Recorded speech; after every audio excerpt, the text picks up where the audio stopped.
ٹھیک ہے، کہ ایک آخری نبی آئے گا. کہاں آئے گا یہ بھی پتہ تھا ان کو، سب معلوم تھا. ٹھیک ہے، لیکن پھر بھی انہوں نے اس کو ماننے سے انکار. ان کو معلوم تھا کہ ان کی کتابوں میں لکھا ہوا کہ آخری نبی آئیں گے.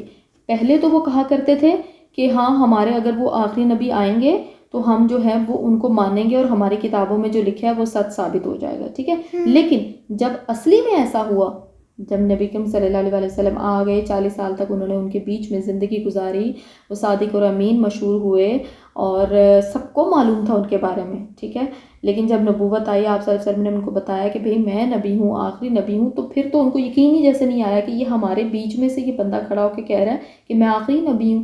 نعوذ باللہ. تو انہوں نے ماننے سے انکار کر دیا. ان کو لگا کہ پتہ نہیں وہ کہاں سے آئے گا جو نبی ہوگا، پتہ نہیں کیا ہوگا.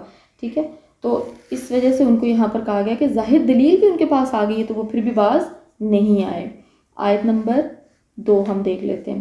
رسول من اللہ یتلو صحفا مطہرہ. اللہ تعالیٰ کا ایک رسول جو پاک صحیفے پڑھے. یہ کس کے بارے میں بات کی گئی ہے؟ آپ صلی اللہ علیہ وسلم کے بارے میں بات کی گئی ہے. ٹھیک ہے، یعنی کہ اللہ تعالیٰ کے رسول ان کے پاس بینات لے کر آئے، صاف صاف دلیلیں لے کر آئے، اور پھر بھی انہوں نے مانے ہی نہیں ان صحیفوں کو، ان کتابوں کو، کتاب کو جس کتاب کے اندر اللہ تعالیٰ کا ہر طرح کا اللہ تعالیٰ کی ہر طرح کی بات لکھی ہوئی تھی، اس کو انہوں نے ماننے سے انکار کر دیا. فیہا کتب قیمہ، جن میں صحیح اور درست احکام ہوں. ٹھیک ہے، اب یہ دیکھو نا احکام کیا ہوتی ہے.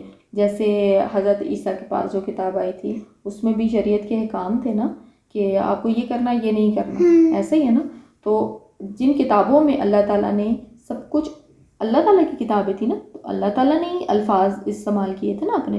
ٹھیک ہے، یہ بات ہم پہلے بھی کر چکے اور ہمیں ویسے بھی پتہ کہ قرآن پاک کے علاوہ جو پہلے کی کتابیں اور صحیفے تھیں ان کے اندر تبدیلیاں کی گئی. صحیفے تو خیر غائب ہی ہو گئے، پتہ نہیں کہاں ہوئے. صحیفے جو ہے نا ان کو، یہ جو ہندو ہوتے ہیں، سکھ ہوتے ہیں، ان کی ویداز ہوتی ہیں. ہاں، تو یہ ویداز وہی ہیں، صحیفے ہی ہیں. ہاں، تو وہ اتنی زیادہ انہوں نے اس کی شکل چینج کر دی ہوئی ہے کہ وہ خیر پڑھتے تو وہ خود بھی اپنی کتابوں کو نہیں ہیں، ان کے تو ماننے والوں کی پتہ نہیں ہوتا کہ ان کی کتابوں میں کیا لکھا ہوا ہے. ٹھیک ہے، تو اس چیز کا بات کی جا رہی ہے کہ جو احکام ان کو دیے گئے تھے ان کتابوں میں اسی کو ماننے سے وہ انکار تھے. وَمَا تَفَرَّقَ الَّذِينَ أُوتُوا الْكِتَابَ إِلَّا مِن بَعْدِ مَا جَاءَتْهُمُ الْبَيِّنَةُ. اہل کتاب اپنے پاس ظاہر دلیل آ جانے کے بعد ہی اختلاف میں پڑھ کر متفرق ہو گئے. ایسے ہی ہوا تھا. متفرق کیا ہوتا ہے؟ مطلب فرق کرنے لگ گئے نا آپس میں، ان کے اختلاف ہو گیا نا.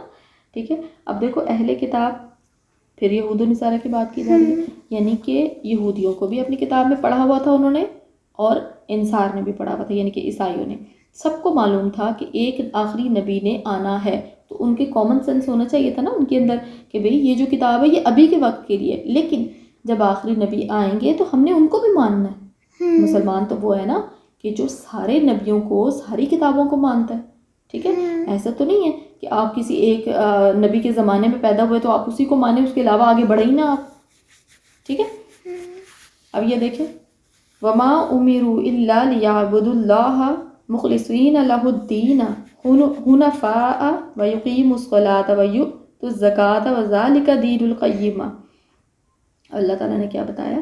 انہیں اس کے سوا کوئی حکم نہیں دیا گیا کہ صرف اللہ کی عبادت کریں، اسی کے لیے دین کو خالص رکھیں، ابراہیم کے دین پر اور نماز کو قائم رکھیں اور زکوٰۃ دیتے رہیں. یہی دین درست اور مضبوط ہے.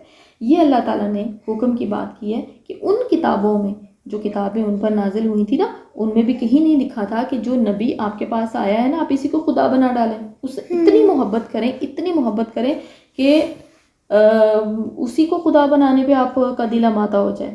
ٹھیک ہے، تو محبت ہمیں بیسیکلی اللہ تعالیٰ سے کرنی ہے اور پھر آخری رسول کو مانتے ہوئے نبوت، ختم نبوت پہ یقین کرنا ہے. ٹھیک ہے، تو یہاں پہ اللہ تعالیٰ نے صاف صاف بتا دیا ہے کہ کیا ہوا ہے کہ اللہ کی عبادت کرنی ہے، اس کے دین کو خالص رکھنا ہے، اس میں ملاوٹ نہیں کرنی، کسی بھی طرح کی ملاوٹ نہیں کرنی ہے. جو ہمارے نبی نے ہمیں دے دی ہے نا آخری کتاب کے اندر جو لکھا ہوا ہے وہی کے ذریعے ہم تو پہنچ گئے، بس ہم نے اس کو مانا اور فل سٹاپ لگا دینا.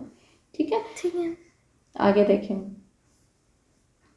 ان الذين كفروا من اهل الكتاب والمشركين في نار جهنم خالدين فيها اولئك هم شر البريه بے شک جو لوگ اہل کتاب میں سے کافر ہوئے اور مشرکین وہ دوزخ کی آگ میں جائیں گے جہاں وہ ہمیشہ ہمیشہ رہیں گے. یہ لوگ بدترین خلائق ہیں. اب یہ دیکھیں اللہ تعالیٰ نے پیغمبر بھیجے، نبی بھیجے، ایڑی چوٹی کا زور لگایا کہ جس مخلوق کو میں نے بنایا ہے اور جس مخلوق کو بہکانے کی ذمہ داری شیطان نے لی ہے، اس مخلوق کو سیدھے راستے پہ لانے کے لیے اللہ تعالیٰ نے کون بھیجے؟ نبی پیغمبر بھیجے، رسول بھیجے، اور پھر ساتھ ان کے کتابیں بھیجیں رہنمائی کے لیے.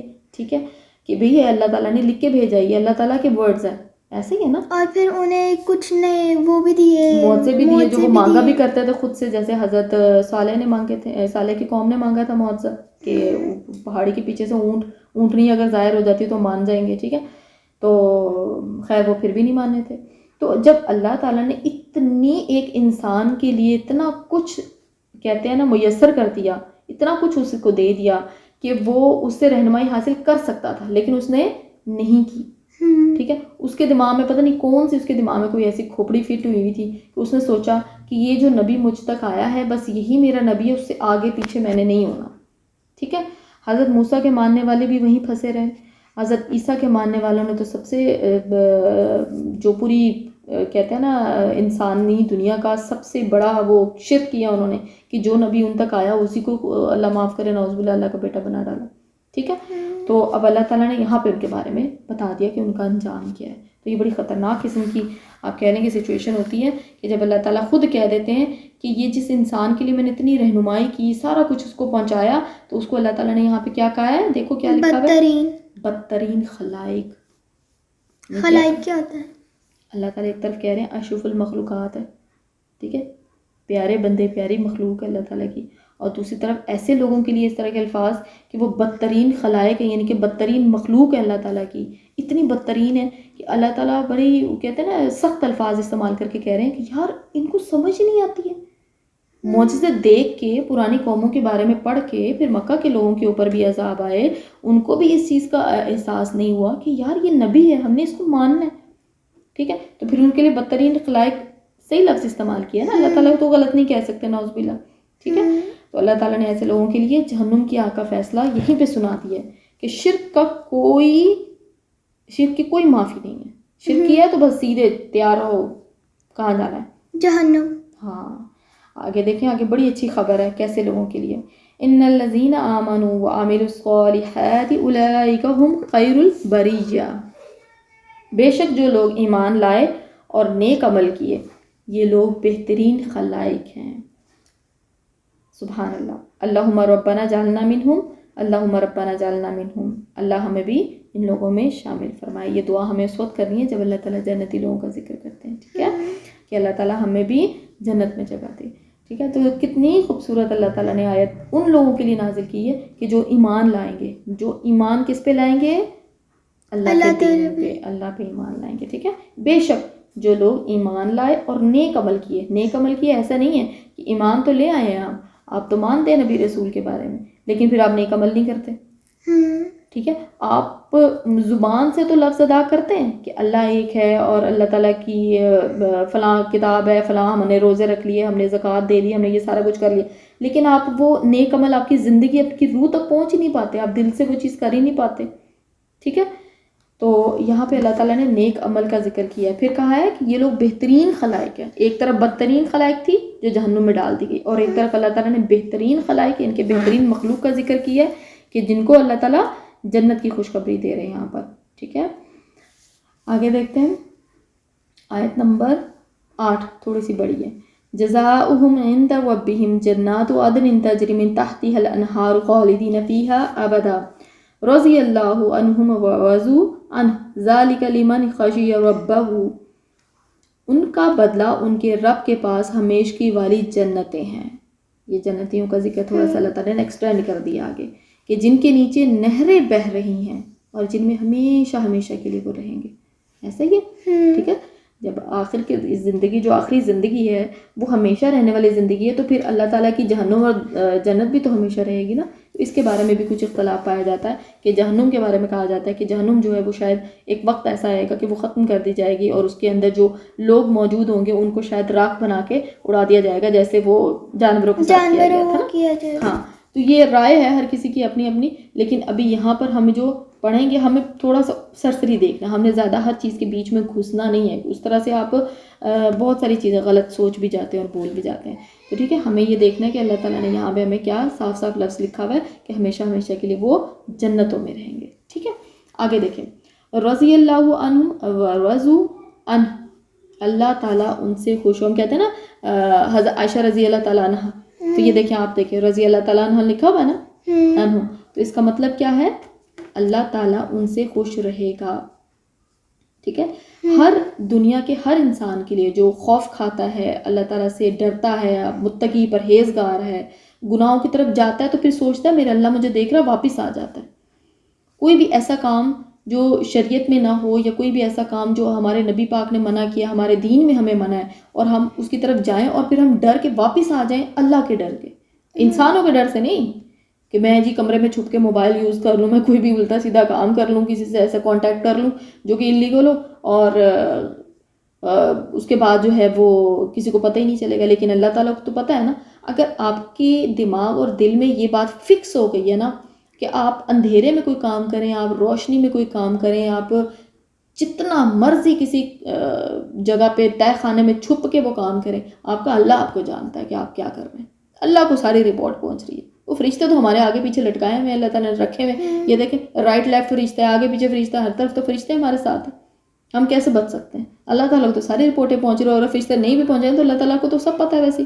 ٹھیک ہے، تو یہ دیکھیں اللہ تعالیٰ نے کیا کہا ہے، اللہ تعالیٰ ان سے خوش رہے گا، اور یہ اس سے، یعنی کہ اللہ تعالیٰ بھی خوش ہوں گے اس سے، اور وہ بندہ بھی اللہ سے راضی ہوگا. ٹھیک ہے، جنتوں میں جانے والے لوگ.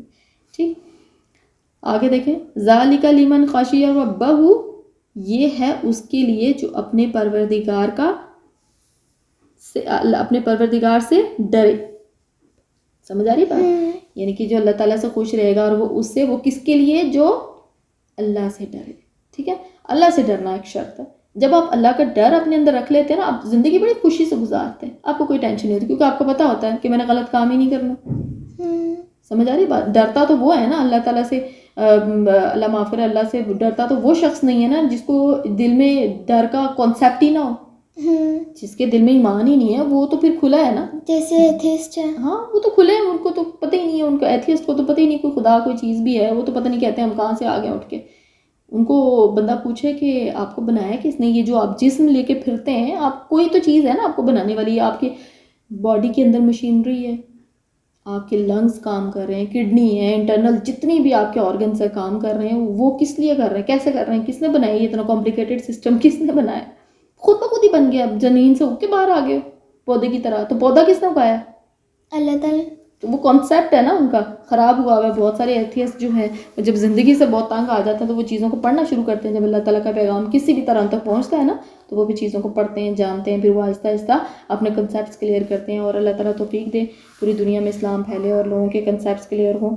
اور دیکھو نا، اب ہم جیسے نماز پڑھتے ہیں، ہم مسلمانوں کے بھی اللہ تعالیٰ نے 5 وقت کی نماز کتنی بڑی نعمت رکھی ہے. ٹھیک ہے، ہم نماز پڑھتے ہیں، ہم نماز میں ہر نماز میں ایک ہی بات کہہ رہے ہوتے ہیں، ایاک نعبد و ایاک نستعین، کہ ہم اللہ تیری عبادت کرتے ہیں اور تجھ سے مدد مانگتے ہیں. اور ساتھ ہی اہدنا الصراط المستقیم بھی کہتے ہیں کہ اللہ ہمیں سیدھا راستہ دکھا. ایسا نہیں ہے کہ ہم نماز پڑھنا شروع ہو گئے بس سیدھا راستہ مل گیا بس ہم خوش ہو جائیں اب تو جنت میں جائیں گے. لیکن ہم نماز پڑھتے ہوئے بھی بار بار کہتے ہیں اہدنا الصراط المستقیم، کہ اللہ تعالیٰ ہمیں سیدھا راستہ دکھا. ٹھیک ہے، ہمیں سیدھے راستے پہ چلنے کی توفیق دے، سیدھا راستہ دکھا. تو یہ ہے کہ اللہ تعالیٰ جو ہے وہ ہم سب کو قرآن پاک سمجھ کے اس پر عمل کرنے کی توفیق دے. آپ کے دماغ میں کوئی کنفیوژن ہے تو ابھی پوچھ لو. نہیں، کوئی کنفیوژن نہیں ہے؟ اچھا ٹھیک ہے، ہم پھر اس کو اینڈ کرتے ہیں. اور یہ ہماری سورہ بینہ کمپلیٹ ہوگی. 98 سورہ تھی، انشاءاللہ کل 99 سورہ کریں گے جس کا نام ہے سورہ زلزال. سبحان اللہ و بحمدہ، سبحانک اللہم و بحمدک، اشہد ان لا الہ الا انت، استغفرک و اتوب الیک.